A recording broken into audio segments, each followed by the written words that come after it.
Hi. നമ്മുടെ കടുങ്ങമംഗലം ചോറ്റാനിക്കര സ്വദേശി രാജഗിരി ഹോസ്പിറ്റലിൽ വെച്ച് മരിച്ച കാര്യം ഓൾമോസ്റ്റ് എല്ലാവരും അറിഞ്ഞിട്ടുണ്ടാവും. അത് ഓപ്പറേഷൻ ഇടയ്ക്ക് ഡോക്ടേഴ്സിന് പറ്റിയ ഒരു അബദ്ധമാണെന്ന് ഡോക്ടേഴ്സ് തന്നെ സമ്മതിക്കുന്നുണ്ട്, ഞാൻ പറഞ്ഞതല്ല. അതിൻ്റെ വീഡിയോ ഒക്കെ വൈറലാവുന്നുണ്ട്.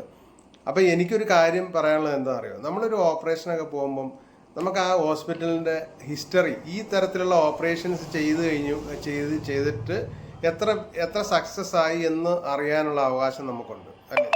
അതൊന്ന് നമ്മളൊന്ന് നോക്കുക.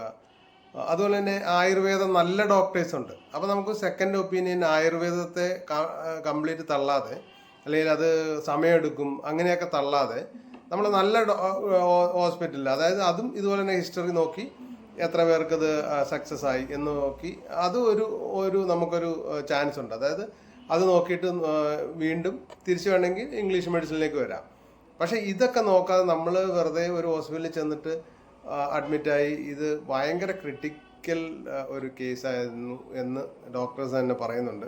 പക്ഷേ ഇതൊക്കെ ചെയ്യേണ്ടിയിരിക്കുന്നു. നമ്മൾ ഇനിയാണെങ്കിലും നമ്മൾ ഹോസ്പിറ്റലിൽ പോയി മേജർ സർജറിക്കൊക്കെ നമ്മൾ വിധേയമാകുമ്പോൾ നമ്മൾ അവിടെ ഒന്ന് അന്വേഷിക്കണം, ഇത് എത്ര നാളായി, അല്ലെങ്കിൽ ഈ ഡോക്ടേഴ്സിനെ കുറിച്ചൊക്കെ ഒന്ന് അന്വേഷിക്കുക എന്നുള്ളത് നിർബന്ധമായ ഒരു കാര്യമാണ്.